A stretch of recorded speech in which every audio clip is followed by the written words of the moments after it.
For Ahmad delays, unfortunately, Supersport had a bit of Ahmad glitches in terms of doing post-match with the coach and everyone. Sorry about that. And coach, welcome to our post-match interview. If you can sum up the 90 minutes for us. Oh, sorry, by the way, this is Coach Manqoba Mngqithi from Golden Arrows. Sorry for not introducing the coach. Good afternoon to everyone. I think we started the game well, as usual.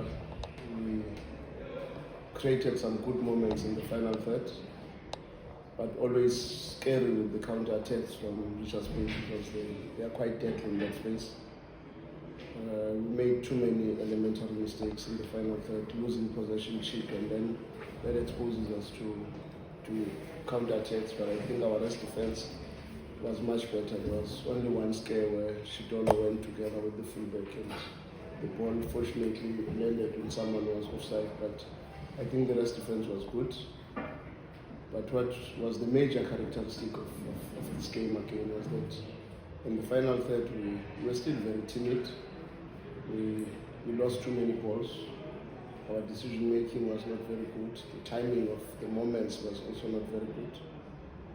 But I think it's something that I've gotten accustomed to it, because if there's any big problem that one is trying every day to fix, is taking our chances, improving the timing of the moments, the runs, the pass, the weight of the pass in the final third, and that is probably the biggest issue, let alone the fact that we don't have too many players that are willing to have a go at goals, even when the moments are there to take a shot, but we don't have too many players that have got that character to try.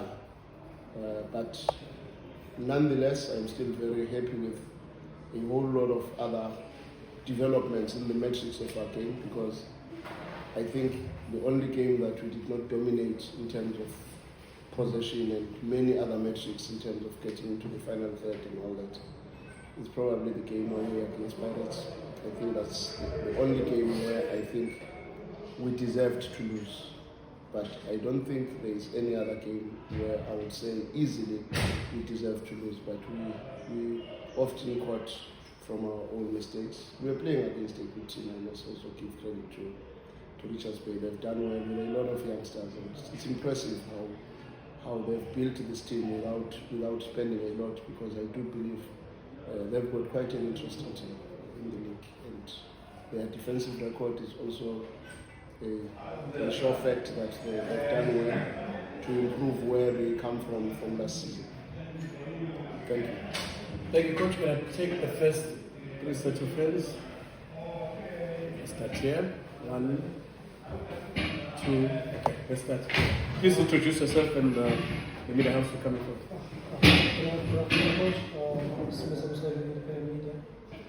Coach, Coach, over the weeks or months that you've been at the club, the conversation has sort of gone from potentially top 8, and then now after Cape Town City's win, they moved within a point of Golden Arrows, and it's a position that maybe some might say is not familiar with the name Golden Arrows, and particularly this group that you're working with now. So my question is, how do you now navigate not just the mental but almost the shock of being in a position where you're fighting for the top 8, but now you have to battle for your life? How do you navigate that in the next 2 games? Do you think the potential of getting into the top 8 is dead?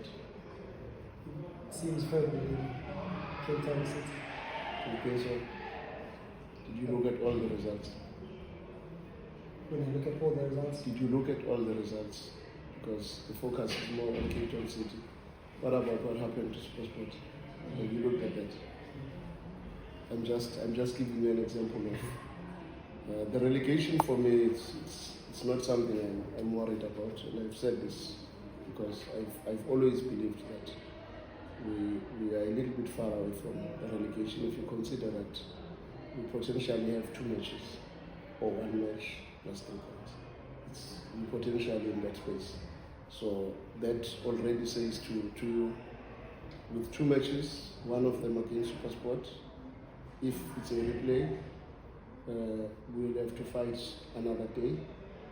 But also, if we get the 3 points there, it puts us in a position that might be very interesting. So I'm not worried about that. I do feel the only things that I'm unhappy about it's just my team not pitching at the right level, because unfortunately we lost some players when the team was in the right frame. Just before Marumo Kalans, I think that's where we started to drop. After losing Temba and after losing players that had influence in our performances, and that for me was the biggest setback. Fortunately, we got some players that have done very well. I must also say I'm particularly impressed by Gianni, the centre back. I think is probably one of the best players that we have acquired. And we have improved the squad in many aspects, because if you were to look at all the metrics prior to now, probably we never dominated even one match prior to now. But now, in all the games that we have played, if you look at the metrics, you would say the Pirates game is probably that game that went wayward. Maybe the Stellenbosch game could have gone either way had we taken better decisions, but in terms of possession, I was also impressed. There is so much positives than negative, but it's just that the negatives supersede the positives when you don't do the easiest things. I've seen things in this club where the striker is facing the goalkeeper, there is no one in front of him, but he wants to pass someone behind. I've seen strange things that I've never thought I can see in football. But be that as it may, I'm still very optimistic and confident that the process is the proper process to build the team. And ultimately, we will be the team that I think we will be going forward, and that's it. Isn't it? Was it looking in the you were speaking about second relegation. When I look at the log table, yes, we've moved from number 14 to number 13, but also you like in the same position, or like the team behind you, like in the same points as you, like with Cape Town City, SuperSport United, 26 points and 27 points, only 1 point supporting you, and the 2 down teams. And we only have 1 game to wrap up the season. SuperSport for 2 games to wrap up the season. And I'm confident enough that you will, be safe. If I were to ask you, what are the 2 games that SuperSport still has? Pirates and Manchester. And? Pirates and Manchester. Is it not Pirates and us? No, it's Pirates and Manchester. SuperSports, they've got 2 games. And you've got 60 points to be able to play in the final game. No, I'll only play 27 matches. Because I must also play 28. No. Thank you so much, Coach. Just look at Let me take the last round of hand. Let's start here and then say Vala The down teams and you on the 27 points, one point separated you. Are you confident enough that you're going to be safe in playing the playoffs and being safe in the top part? Arrows is not going to be relegated. Just know that. And when the opposite happens, I will be here to answer. But I'm very confident, my sister. I also think as the person in the current affairs in football, you must also look at that log table very closely and look at the games that we still have, because from what you are saying we are left with 1 game. And if we are left with 1 game, it means we will only play 27 matches in the league, because at the moment we have played 26. So I'm leaving that with you. Okay?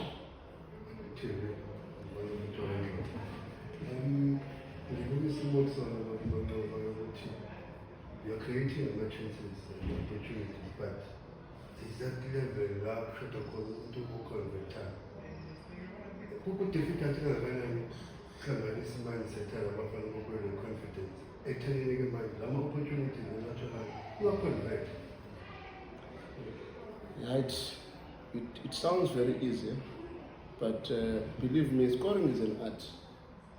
And most of the players that we are talking about probably are players that have played for quite some time without anyone showing concern about the numbers in terms of the assists, the goals scored, shots at goals, and all that.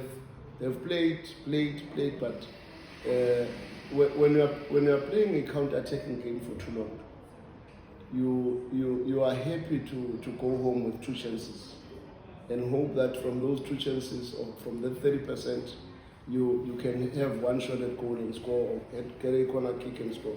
Now you are giving them scenarios where they are in areas where they are not accustomed to be in many moments, time and time again, and we have to work. The process is always working and improving the team, because when I look at Van Rooyen's performance today, I'm seeing a huge difference from Van Rooyen that I got when I came in, because now we can have better ball retention. He makes more intelligent runs. He's hardly in an offside position, and those are the things that he was not doing in the past. Now you have to try and fight a little bit harder to get him in areas where he can decide matches, because he's got the mentality to shoot. But when it gets into the final third and drifts away from the target a lot, then it's going to give you a cross, it's going to give you a cutback, but you want people that will have the mentality to terminate attacks. But the truth is, with the time that one has had, not all these things can happen. But believe you me, this is the team that we are in this position now in terms of the chance creation and the shots at goals. In the same season, I was in another team where we were also dominating possession, but not creating chances, not scoring as many goals. And I said it from the beginning of the season that this season I'm trying to build a team that can manufacture chances. And from that work, one season, probably after 15 seasons, the team has managed to score 100 goals in a season, which is something we were far away from, considering where we are coming from in the previous season. And I said it from the beginning that possession sometimes is overrated, and we must improve getting into the final third and manufacturing chances to score goals. And that same team has improved tremendously. Now I've got probably the same problem I had when I started on the other side, where possession was no longer an issue, getting into the final third was no longer an issue. But now, how do you then manufacture chance after chance and try to have people that are a little bit more decisive in just taking a shot? And if as a coach I must shout and tell a player that take a shot, then really what are we doing? Because players should know that when I get into that position, I receive with a back foot, I'm facing the goalkeeper, let me try.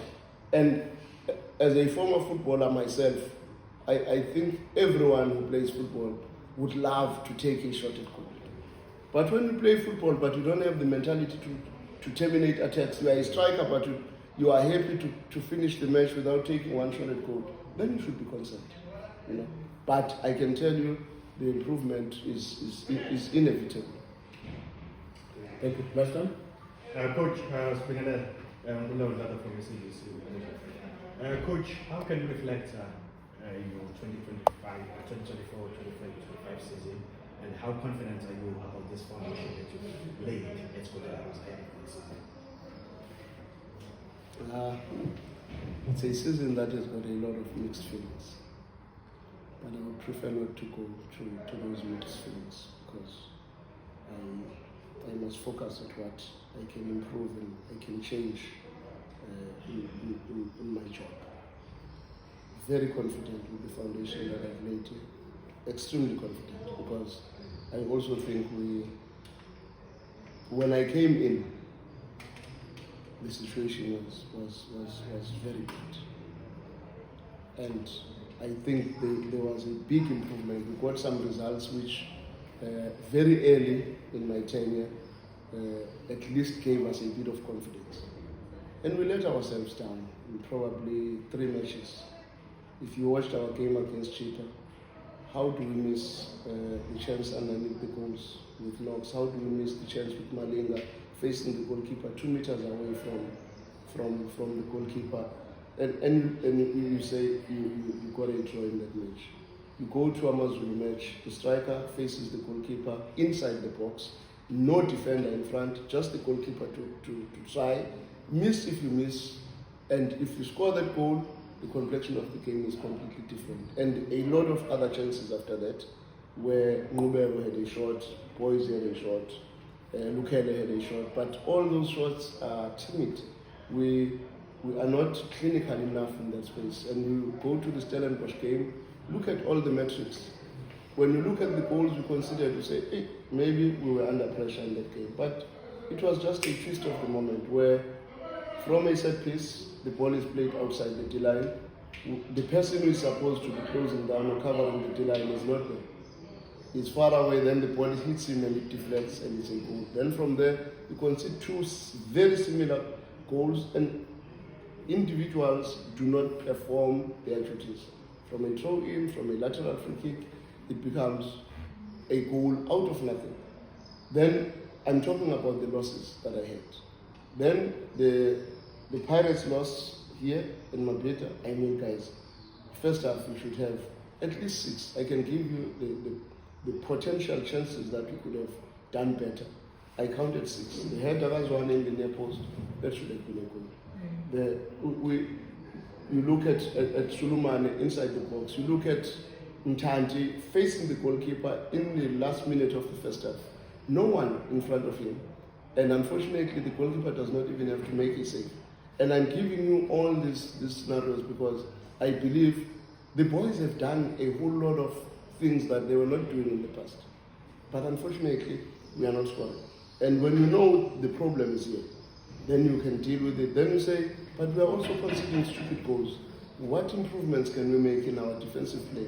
Maybe it's personnel, maybe it's training, maybe it's just improving, maybe the age as well of the team. Because sometimes some mistakes are caused by not being able to react the way you normally react when you are younger.